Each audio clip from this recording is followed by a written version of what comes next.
कोई ऐसा काम मत कीजिए कि केस हो, चूँकि कोई भी केस उन पर कभी भी अकेले नहीं होता है। उनका सारा FIR उठा के देख लीजिए। कोई काम नहीं किया है मनीष कश्यप की जो केस शुरू से उन पर कई गो केस है, आपको पता है। को शायद मिलने नहीं दिया गया है, लेकिन कोर्ट परिसर में वो भी गए हैं। हो सकता है मुलाकात एक क्षण के लिए भी हो, लेकिन वो 100 साल के बराबर है। माँ के कलेजे में ठंडक मिलेगा और उन है वो ना हो, इसीलिए हमारा विरोध रहता था। संविधान में ऐसा बहुत चीज़ अभी लिखा हुआ है कि आप अपने से अच्छा कर रहे हैं संविधान की नज़र में, वो गलत है।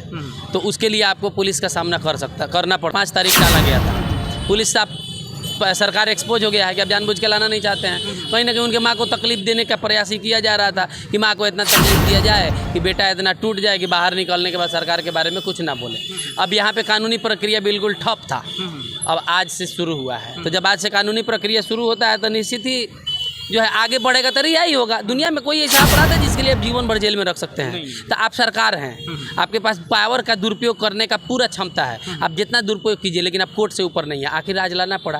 तो आज का पेशी से बहुत ही राहत मिला है उनके परिवार को, और खासकर उनकी माँ को जो है दिल में बहुत शांति मिला है। बेशक उन इस वक्त हम बेतिया में मौजूद है और आप सभी को मालूम है कि हर प्लेटफॉर्म पे यही खबर प्रसारित किया जा रहा था कि मनीष कश्यप को आज बेतिया कोर्ट में पेशी होना था। इसी बीच आज हमारे साथ चंदन उपाध्याय हैं, जो सोशल मीडिया पे काफ़ी इनका वर्चस्व रहता है और सोशल मीडिया पे काफ़ी एक्टिव रहते हैं। कभी मनीष कश्यप के बाइकआउट करते हैं तो कभी मनीष कश्यप के समर्थन करते हैं। तो इसी बीच आज हम इनसे बात करेंगे चंदन उपाध्याय से कि आज अचानक से मनीष कश्यप की यहाँ पे पेशी हो रहा था। एक बार और इनको हम देखे हुए थे कि धरना प्रदर्शन में बैठे हुए थे। हालांकि पहले ये लगातार बाइकआउट मनीष कश्यप को कर रहे थे और तरह तरह की बातें कर रहे थे। तो आज इनसे हम जानना चाहेंगे कि अचानक से समर्थन में आने के पीछे रीजन क्या है। सबसे पहले चंदन जी, आपको हमारे न्यूज़ में स्वागत है। बहुत बहुत धन्यवाद आपका। बाइकआउट कभी नहीं किए हैं। कोई अच्छा चीज़ किसी को समझाता है तो उसको बाइकआउट नहीं बोला जाता है। हमारे ऊपर भी गार्जियन है जो हमको रोज़ समझाता है, रोज़ डांटता है।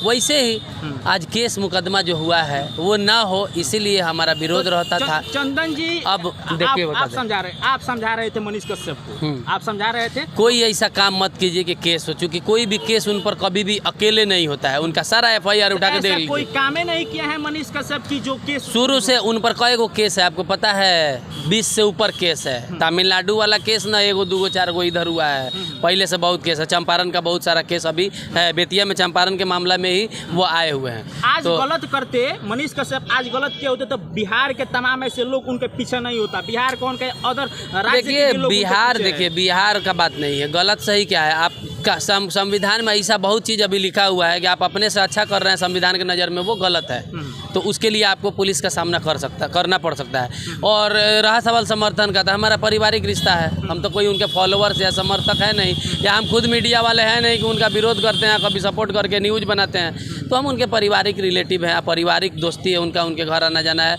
तो अभी बेतिया कोर्ट में जो आज पेशी हुआ है, 5 तारीख टाला गया था। पुलिस से सरकार एक्सपोज हो गया है कि आप जानबूझ के लाना नहीं चाहते हैं। कहीं ना कहीं उनके माँ को तकलीफ देने का प्रयास ही किया जा रहा था कि माँ को इतना तकलीफ दिया जाए कि बेटा इतना टूट जाए कि बाहर निकलने के बाद सरकार के बारे में कुछ ना बोले। अब यहाँ पे कानूनी प्रक्रिया बिल्कुल ठप था, अब आज से शुरू हुआ है। तो जब आज से कानूनी प्रक्रिया शुरू होता है तो निश्चित ही जो है आगे बढ़ेगा तो यही होगा। दुनिया में कोई ऐसा अपराध है जिसके लिए आप जीवन भर जेल में रख सकते हैं? तो आप सरकार हैं, आपके पास पावर का दुरुपयोग करने का पूरा क्षमता है। आप जितना दुरुपयोग कीजिए, लेकिन आप कोर्ट से ऊपर नहीं है। आखिर आज लाना पड़ा। आज सुनवाई होगा, हेयरिंग होगा, नेक्स्ट डेट मिलेगा, तो पता चलेगा कि किस कानून में आप कहाँ दोषी पाए जाते हैं, कहाँ निर्दोष है। तो आज का पेशी से बहुत ही राहत मिला है उनके परिवार को, और खासकर उनकी माँ को जो है दिल में बहुत शांति मिला है। बेशक उनको शायद मिलने नहीं दिया गया है, लेकिन कोर्ट परिसर में वो भी गए हैं। हो सकता है मुलाकात एक क्षण के लिए भी हो, लेकिन वो 100 साल के बराबर है। माँ के कलेजे में ठंडक मिलेगा। और उनके भाई जो है कभी दिल्ली, कभी बॉम्बे, कभी मदुरई से लेके पटना सब घूम रहे थे। वो उनका मेहनत का भी ये नतीजा है कि आज उनका जो केस में है प्रोसेस आगे बढ़ा है। क्योंकि रोक के रखा गया था, ठप करके रखा गया था, कोई जो है प्रक्रिया को आगे नहीं बढ़ने दिया जा रहा था। तो हम लोग खुश है भाई, पहले बाहर निकालेंगे तब ना उसके बाद लड़ेंगे, चाहे झगड़ा करेंगे, चाहे जो करना होगा करेंगे। हम तो दोस्त हैं, पड़ोसी हैं। जी चंदन जी, 5 बार यहाँ पे मतलब पेशी होना था, लेकिन 6ठा बार आज पेशी हुआ। वो हम समझा दे रहे हैं आपको क्यों 5 बार पेशी हुआ, डेट पे नहीं लाया गया। देखिए, राज्य से बाहर रखिएगा तो उसको वहाँ पे तकलीफ होगा, यहाँ पे माँ को तकलीफ होगा। देखिए, इंसान कितना भी मजबूत हो, अपने माँ के आँख के आंसू के आगे टूट जाता है। तो इनकी माँ को परेशान किया जा रहा था कोर्ट में नहीं लाके। आज देखिए कितना बढ़िया माहौल है कितना लोग जुटा है, कितना मीडिया आया है, उनकी माँ, उनका रिश्तेदार, सब कोई खुश है। एक क्षण के लिए ही लग रहा है कि रिहा हो गया है। तो इससे जीने का जो है ताकत मिलता है। किसी का बेटा अगर जेल में रहता है, मिलने जुलने से जो है बेटा को भी वहाँ सुकून रहता है, माँ को भी यहाँ सुकून रहता है। तो ये मानसिक रूप से बीमार करने का कोशिश सरकार कर रहा है उनके परिवार को। मनीष को तो 2 साल रख लीजिए, कोई फ़र्क नहीं पड़ रहा है, उसको 4 साल रख लीजिए, उसको कोई फ़र्क नहीं पड़ रहा है। इसीलिए उनके माँ को, उनके परिवार को टारगेट किया जा रहा है कि वो जुनून उसका समाप्त कर दिया जाए, कि दोबारा सरकार के खिलाफ बोलने का वो हिम्मत ना दर्शाए। बस यही सच्चाई है बेतिया न लाने का। अच्छा चंदन जी, ये जानना चाहेंगे आपसे, क्या बेतिया आज उनका पेशी हुआ है, क्या फिर वो तमिलनाडु जा सकते हैं या फिर? जी हाँ, तमिलनाडु ही जाएंगे, पेशी के लिए आए हैं। जब तक NSA है तब तक वो तमिलनाडु ही रहेंगे। उसका भी उपाय किया जा रहा है कानूनन प्रक्रिया के द्वारा। राज्यपाल से मुलाकात हुआ था तो जेल में शिफ्ट करने का बात हुआ था और सारा केस क्लब करने का बात हुआ था। तो वो सब प्रक्रिया बड़ा पेचीदा है। फिलहाल अभी वो तमिलनाडु चले जाएंगे।